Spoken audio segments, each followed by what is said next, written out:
Welcome again for another edition of the World Cup analysis with yours truly. It's been a crazy World Cup. The last of the games of the group stage are over, and I gotta say, they delivered. All games were pretty dramatic, with all kinds of implications going on. Colombia today got through. Poland is out.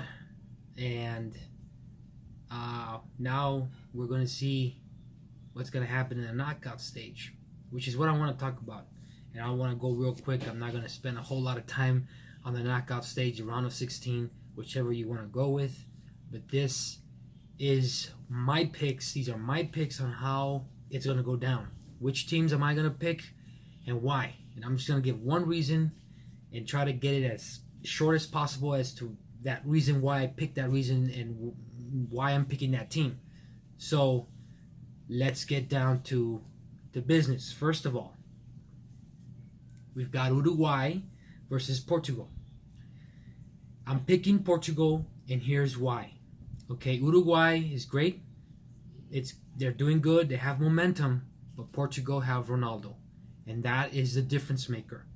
Ronaldo, I don't like the man, but I respect his skill. He has incredible skills on the field, and he has 4 goals so far. He's averaged that, and he has Ricardo Quaresma, who has also been a big help for him up in the front, and he also has a goal, and I think that gives the whole team confidence. Of course, Uruguay have Cavani and they have Luis Suarez, but I think it's going to take more than just that to control Ronaldo. Ronaldo, once you give him the ball, that's it. He will do something with it, and he will do something positive. And that's the difference between him and the rest of the strikers. France versus Argentina. I hate to say it. I love Argentina. I love Messi, but I do not think they will go to the quarterfinals. Okay, this is why. They have not been playing well. They've won 1 of 2 of their matches in the group stage. Okay, this is not good enough. They struggled a lot to get that win against Nigeria, but these are awful passes that they're passing to each other. The accuracy is terrible. There's no chemistry amongst them. They're star players, like I said. They're star players. They have all kinds of weapons, but they're skillful players. It's just not connecting. I mean, you can put the best of the best in one team, and it's just not going to do any good. And Messi is going to get back into this game. I think he will do well, but I don't think it's going to be good enough. I think this is it. And it's sad to say that the best player, in my opinion, the best player in the world, has to go down like this. And this is the kind of slump that the rest of the team has. And they're pulling him down. So, excuse me there, I have a little bit of allergies. I don't know why the allergies are coming back. But, again, if I have the sniffles, pardon me for that. It's been a crazy day. Anyways, it's sad to say this, but Messi is just not going to be able to do it by himself. You have, players like Gonzalo Higuain, who has played well in his club. You have Dybala, who has played well in his club. You have Di Maria as well, but it's not good enough. These guys are not playing well enough, and you started to kind of see that maybe Banega back in the midfield area started to get better, and that's how that goal happened with Messi against Nigeria. But France is too much. They got Paul Pogba, they got Mbappe, they got Kante, Griezmann, and Giroud. These guys are elite players. They will destroy you if you give them the chance. And right now, Argentina does not have the defense to be able to go up against these guys. And they are all offensive attackers. So, I hate to say it, but Argentina will be out. I'm not going to get into the number of goals that each team will get. we'll get there on match day. But right now, I think these are just my picks. My opinions may not be completely true, but I'm gonna try to give you the best analysis in the knockout stage. In my opinion, this is what's going on. This is what's gonna happen. Now, everybody's entitled to their own opinion, like I said, but you know, the way I see it, the way I've seen this is very unpredictable. This World Cup has been very unpredictable from the first game all the way to the last of the group stage. But I'll do my best to give you what I can with these teams. Now, next up is Brazil versus Mexico. Now here I'm going to try to make this as short as I can. As it is, it's a little bit long because there's so many. There's 16 teams I have to talk about. But Mexico is really, really going to need to change a lot of things here. A lot of things have to change. Okay, because they're not playing well in that last game. They did not play well. They play against Brazil, like I said, they're going to eat them alive. That's it. Set and done in stone. That's it for Mexico. Okay, they have to get a lot of things right. And Juan Carlos Osorio is going to have to get better at his strategy going forward with Brazil. So, like I said, Brazil has got Neymar. It's got Coutinho. It's got Paulino. It's got Marcelo. It's got Gabriel Jesus. These guys are no joke. They can score on you if you give them the space and the time to do it. They will trick you with their footwork like you've never seen it before. And I know because I see these guys in the club teams, especially Neymar. He came from Barcelona, and he's a big reason why Barcelona became a big time. They won their championships. And even then, in Paris Saint-Germain, a lot of teams fear Paris Saint-Germain because he's already over there now. Coutinho, he's in Barcelona. He is a massive impact for that team. He gives Messi the opportunity to get into the right time in the right spaces inside the box. And this man is an elite player. Coutinho, remember that name. Paulino, also a Barcelona player. That man is physical. He can get into areas which you do not expect, and he will get into and behind the defenses without being offsides, just like he did in that last game. He got that goal against Serbia. That was an amazing goal. It's just all he did was just flick it up over the top of the head of the goalkeeper, and it went in. He didn't have to go into hard or have to shoot it real quick. Brazil is very smart. They know how to play their ball very well, and their footwork is great. Mexico's going to have to push them to the limit. Press them. Do not give them the space to be able to win this game. And Juan Carlos Osorio is going to have to probably change a formation here because the formation did not work with Sweden, and they played physical with them. Brazil is a different story now. So keep that in mind. Next is Belgium versus Japan. Belgium is playing real well. They just beat England. England was doing real well until they faced Belgium today, and they got their butts whooped. So Belgium is no joke. They got Eden Hazard.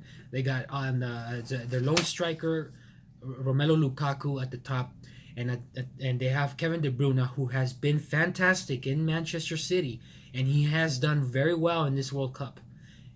Those three names, remember them. They will be an impact against Japan. Japan is not that great. They squeezed into the round of 16, and you saw that. It came down to yellow cards, and who had the fewest yellow cards, it was Japan, because it was like a 3 or 2-way draw, and Senegal was eliminated. So I don't see Japan, squeezing through Belgium. Belgium is no joke. They are a powerhouse. Okay. Then we have Spain versus Russia. And Spain versus Russia. Look, Spain has got good midfielders. Spain is one of the best midfielders that I think in this World Cup. They have Isco, they have Iniesta, and they have David Silva. These three are massive in Europe. If you play against these teams, they will just make you vanish in the field. These guys are real good. David Silva is impressed me a lot. Before I didn't really think about him too much in Manchester City when he plays over there, but he is a big contributor as to why City won the championship in the Premier League. So look for that guy to make an impact. Iniesta is one of he is my favorite midfielder. Period. He used to be in Barcelona. He left. He's going somewhere else now, I believe in China, playing for a club in China. But he spent the majority of his life, I believe it's 20-something years, 22 years in Barcelona. When he was a teenager, he was already playing.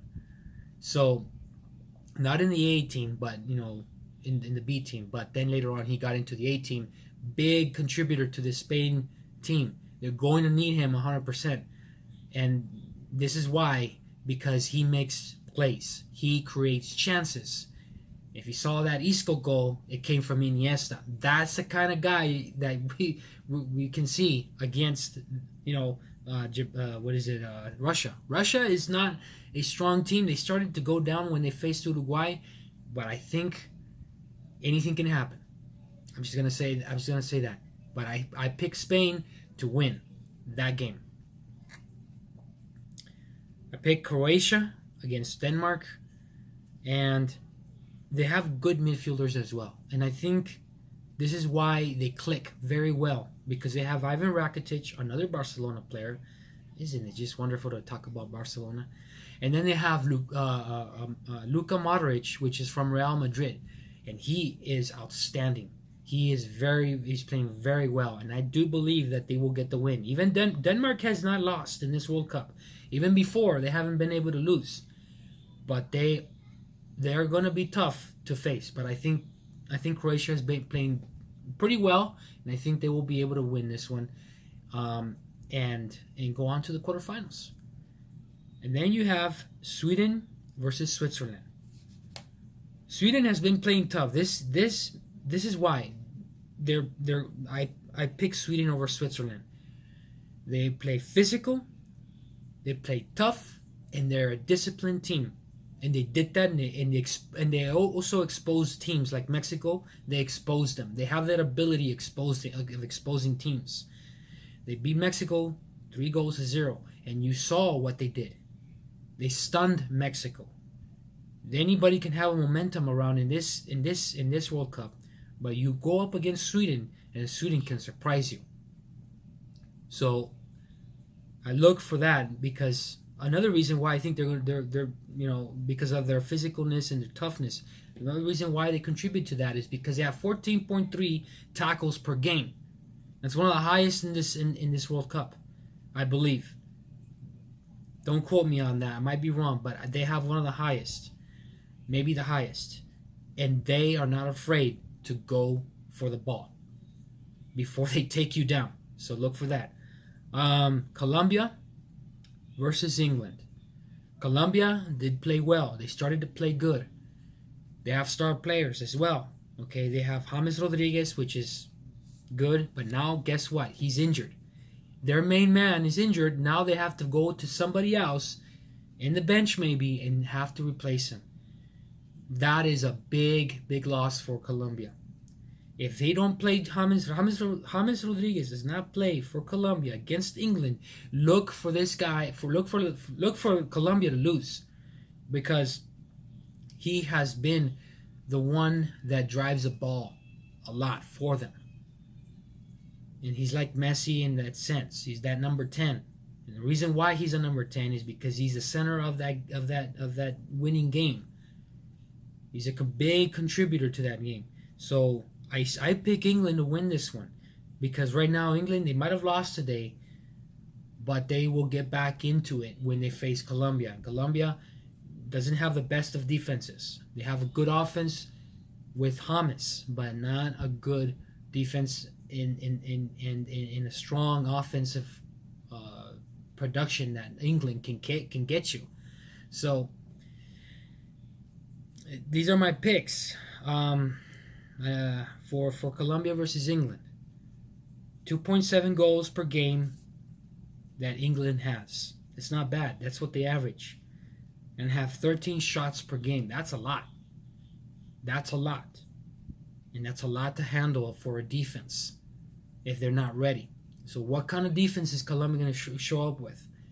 That's what, is tricky about it. What kind of team is each one of these round of 16 teams are going to show up? Who's going to be the one that upsets who, and who's going to be the one who's going to go on to the quarterfinals? But these are my picks. I might be wrong. This has been a World Cup that has a lot of question marks. I don't know for sure how things will end up when that day comes on match day, but it's going to be tough. It's going to be very tough to figure out what kind of team shows up for all these 16 teams. Surprising pick. If I had a surprising pick, who's going to come out as a surprise? I'm going to say Mexico, because Mexico was exposed very much, and Brazil could capitalize on that. But if they don't, and they play poorly, Mexico will stun Brazil like they stunned Germany, the number one team. They exposed Germany. They can expose Brazil if Osorio has a plan. And it's all up to him to figure it out. And that's my surprise pick. Even though I picked Brazil, but if I had to pick a surprise pick, it'll be the upset of the World Cup. Besides Germany, Brazil. So let's see what happens. I hope you enjoy the round of 16 matches. Let me know in the comments what you think. Hey, this has been a really great World Cup. I hope the best for all these teams, and I hope that everyone has the opportunity to see these players shine, because this is the biggest stage of them all, the World Cup. Not the club teams, not the Champions League, not their title tournaments, none of that. It's all about the World Cup. This is what everybody waits for every 4 years, to see who's the best team in the world. I'll catch you later, and maybe I'll make another video. Argentina, Mexico, who knows? We'll see. We'll talk about it later. Hey, take care. Have a good one.